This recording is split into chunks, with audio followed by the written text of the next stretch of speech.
News పేపర్లో చూసిన national green tribunal గురించి డిస్కస్ చేద్దాం. ఎస్, మనందరికీ తెలిసిన న్యూసే. ఎల్జీ పాలిమర్స్ ఏదైతే మనకి విశాఖపట్నానికి చెందిన ఒక ఫ్యాక్టరీ రీసెంట్గా స్టిరైన్ గ్యాస్ లీకేజ్లో వార్తలోకి వచ్చిందో, ఈ యొక్క ఎల్జీ పాలిమర్స్కి సంబంధించి ఆల్రెడీ మనందరం కూడా న్యూస్లో చదివాము. దీనికి సంబంధించి ఇంపార్టెంట్ పాయింట్ ఏంటంటే నేషనల్ గ్రీన్ ట్రిబ్యునల్ ఏదైతే ఉందో ఎన్జీటీ అంటారు. ఈ ఎన్జీటీ అనేది ఈ యొక్క ఎల్జీ పాలిమర్స్ని ఇమీడియట్గా 50 crore రూపీస్ డిపాజిట్ కంపల్సరీగా ఇవ్వమని కోరారు as a part of the compensation. 50 కోట్ల రూపాయలు వెంటనే ఇమ్మని ఎన్జీటీ వారు ఈ యొక్క ఎల్జీ పాలిమర్స్కి సంబంధించిన అడ్మినిస్ట్రేటివ్ డిపార్ట్మెంట్ని అడిగారు. దీనికి సంబంధించి మనం గుర్తుపెట్టుకోవాల్సిన విషయాలు ఏంటంటే ఎన్జీటీ గురించి డెఫినెట్గా తెలుసుకోవాలి. నేను అంతకు ముందు వీడియోస్లో కూడా దాదాపుగా 3-4 వీడియోస్లో కూడా అనేక చోట్ల మనకి ఎన్జీటీ గురించి మనం డిస్కషన్ చేసుకున్నాం. ఉదాహరణకి కాకినాడ దగ్గర కొరింగా మ్యాంగ్రూవ్స్కి సంబంధించి డీఫారెస్టేషన్ జరుగుతున్నప్పుడు కూడా ఎన్జీటీ వాళ్ళు దానికి సంబంధించిన కాన్సిక్వెన్సెస్ గురించి చాలా విషయాలు చెప్పారు. సో ఎన్జీటీ అంటే నేషనల్ గ్రీన్ ట్రిబ్యునల్. అసలు ఏంటిది? ఎప్పుడైతే మనం ట్రిబ్యునల్ అన్నామో దాని అర్థం ఏంటంటే ఒక స్పెషల్ ఉద్దేశం కోసం, ఒక స్పెషల్ ఎయిమ్తో ఒక ఆర్గనైజేషన్ కానీ పనిచేస్తానని మనం ట్రిబ్యునల్ అంటాం. ఈ ఎన్జీటీ అనేది ముఖ్యంగా దేనికోసం పనిచేస్తుంది అంటే ఎన్వైరన్మెంటల్ ఇష్యూస్. ఎందుకు? చాలా సంస్థలు ఉన్నాయి కదా, మనకి కోర్టు ఉంది కదా, అంటే ఏదైతే మనకి ఎటువంటి ఇంపార్టెంట్ ఎమర్జెన్సీ ఇష్యూ అయినా కూడా స్పీడ్గా దాని యొక్క యాక్టివిటీస్ రన్ అవ్వాలంటే అది ఎన్జీటీ హ్యాండిల్ చేస్తారు. అంటే NGT is mostly involved in speedy trials of any issue related to the environment అంటాం. స్పీడీ ట్రయల్స్ అంటాం. చాలా వేగంగా వాళ్ళు ఈ యొక్క యాక్టివిటీస్కి సంబంధించిన డెసిషన్స్ అనేవి కూడా తీసుకుంటారు. ఇంకా చెప్పాలంటే ఎన్జీటీ గురించి ఒక బిట్ ఏంటంటే it is a quasi judicial organization అంటాం. క్వాసీ జ్యుడిషియల్ బాడీ అంటాం. అంటే ఆల్మోస్ట్ ఇది కోర్టు లాంటిది, కానీ కోర్టు కాదు. సో ఎన్జీటీకి సంబంధించి నేషనల్ గ్రీన్ ట్రిబ్యునల్ యొక్క చైర్మన్ ఎవరు మనకి ఎన్జీటీకి సంబంధించి అంటే ఆదర్శ్ కుమార్ గోయల్. ఇది మనం స్టడీ చేయాలి. ఎన్జీటీ చైర్మన్ వచ్చి ఆదర్శ్ కుమార్ గోయల్, జస్టిస్ ఆదర్శ్ కుమార్ గోయల్. 2010 సంవత్సరం నుంచి కూడా మనకి ఎన్జీటీ అనేది యాక్టివిటీస్ స్టార్ట్ చేశారు. 2010 NGT was setup in India. ఈ ఎన్జీటీ మెయిన్ దేనికోసం వర్క్ చేస్తారు అంటే వాతావరణానికి సంబంధించి, పర్యావరణానికి సంబంధించి environmental issues and majorly speedy trials of the environmental issues. It is a quasi judicial body. ఈ ఎన్జీటీ గురించి మనం తెలుసుకున్నాము. ఈ ఎన్జీటీ రీసెంట్గా ఏం చేసిందో కూడా మనం చూసాము. 50 కోట్ల రూపాయలు వీళ్ళని ఇమ్మని వెంటనే అడిగారు. దీనికి సంబంధించి న్యూస్లో ముఖ్యంగా వచ్చిన బిట్ ఏంటి అంటే ఎన్జీటీ ఒక పదాన్ని వాడారు. ఎన్జీటీ వారు ఎల్జీ పాలిమర్స్ వాళ్ళని అమౌంట్ డిపాజిట్ చేయమని అడుగుతూ ఒక టర్మ్ని వాడారు. ఆ టర్మ్ అనేది డెఫినెట్గా మనం కాంపిటేటివ్ ఎగ్జామ్స్కి అవసరం. ఆ టర్మ్ పేరు ఏంటి అంటే స్ట్రిక్ట్ లయబిలిటీ అన్నారు. చాలా ఇంపార్టెంట్ అన్నమాట. So NGT has used a term call strict liability in the letter that they have sent to the LG polymers.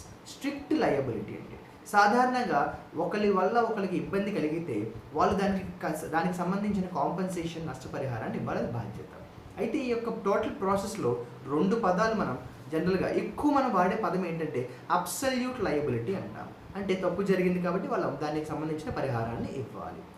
Absolute liability అనేది కామన్గా మనకి కనిపిస్తూ ఉంటుంది. గతంలో జరిగిన డిజాస్టర్స్ విషయంలో కూడా, గతంలో జరిగిన ఈ యొక్క ఫ్యాక్టరీస్కి సంబంధించిన యాక్సిడెంట్స్ విషయంలో కూడా the common term that we all have heard is absolute liability.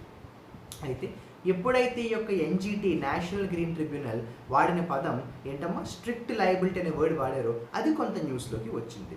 దానికి వ్యతిరేకంగా చాలామంది కోర్టుని కూడా అప్రోచ్ అయ్యారు. స్ట్రిక్ట్ లయబిలిటీ అనే పదం వాడకూడదు అన్నది. ఏంటి అంటే స్ట్రిక్ట్ లయబిలిటీ అనేది ఏంటంటే ఎంతో ఒక అతి భయంకరమైన తప్పిదం కానీ చేసిన పరిస్థితుల్లో స్ట్రిక్ట్ లయబిలిటీ వాడతాం. అయితే ఇది కూడా ఒక తప్పిదమే కదా అంటే ఎస్, నో డౌట్. కాకపోతే ఏంటంటే సుప్రీంకోర్టు 1986లోనే, అంటే మన అందరికీ తెలుసు 1984లో భోపాల్ గ్యాస్ ట్రాజడీ జరిగింది. ఆ భోపాల్ గ్యాస్ ట్రాజడీ జరిగిన అతి కొద్ది రోజుల్లోనే మనకి ఏంటంటే ఒలియన్ గ్యాస్ అంటాము, OLEON ఒలియన్ గ్యాస్ ట్రాజడీ కూడా జరిగింది. అది ఎప్పుడైతే జరిగిందో మనకి 1986లో సుప్రీంకోర్టు ఏమని చెప్పారు అంటే ఈ యొక్క స్ట్రిక్ట్ లయబిలిటీ అనే పదాన్ని వాడవలసిన అవసరం లేదు, you better use the absolute liability అన్నారు. అంటే భోపాల్ గ్యాస్ ట్రాజడీ జరిగిన తర్వాత 1984లో భోపాల్ గ్యాస్ ట్రాజడీ తర్వాత మనకి జరిగిన యాక్సిడెంట్ పేరేంటమో ఒలియన్ గ్యాస్ ట్రాజడీ. దానికి సంబంధించి సుప్రీంకోర్టు ఏమన్నారు అంటే this term call strict liability is redundant అన్నారు. ఇది అవసరం లేని పదం అన్నారు. అలా అన్నా కూడా చాలా ఏళ్ళ తర్వాత మళ్ళీ ఎన్జిటి ఆ పదాన్ని వాడడం వల్ల కొంతమంది ఏంటంటే కోర్టుకి సంబంధించి అప్రోచ్ అయ్యారు. ఈ టర్మ్ను వాడాల్సిన అవసరం ఏమో దాన్ని దయచేసి తీసేసి స్ట్రిక్ట్ లయబిలిటీ బదులు అబ్సల్యూట్ లయబిలిటీ అనే టర్మ్ని పెట్టండి అని అన్నారు. అంటే ఇది కాంపిటేటివ్ ఎగ్జామ్స్ సంబంధించి చిన్న చిన్న ఎగ్జామ్స్లో ఈ టర్మ్కి సంబంధించిన ప్రాముఖ్యత అంతా ఇంపార్టెంట్ కాదు. కానీ if you preparing for higher level of exams డెఫినెట్గా ఒక క్వశ్చన్ వచ్చే ఛాన్స్ ఉంటుంది. The difference between strict liability and absolute liability. Right, క్లియర్గా ఉంది కదా. అయితే ఇందాక నేను ఒక పదం వాడాను ఏంటంటే భోపాల్ గ్యాస్ ట్రాజడీ తర్వాత గ్యాస్ ట్రాజడీ పేరు ఏంటని చెప్పానంటే యాక్సిడెంట్ పేరు ఒలియన్ గ్యాస్ ట్రాజడీ అన్నాను. అది ఎక్కడ జరిగింది అంటే Shriram food fertilizers. Shriram food fertilizers Delhi. Company పేరు ఏంటమ్మా? Shriram food fertilisers private limited, ఢిల్లీలో మనకి జరిగింది. ఎప్పుడు అంటే 1985. సో మనకి భోపాల్ గ్యాస్ ట్రాజడీ జరిగింది 1984. ఇది 1985లో Shriram food fertilisers private limited అనే కంపెనీలో యాక్సిడెంట్ జరిగింది. తర్వాత 86లో మనకి ఢిల్లీ మన సుప్రీంకోర్టు క్లియర్గా ఏం చెప్పారు? Using the word strict liability is definitely not required, it is redundant అనే విషయాన్ని వాళ్ళు మనకి చెప్పడం అనేది జరిగింది. ఇక్కడ మరొకటి మనం వార్తల్లో చూస్తున్నాం ఏంటంటే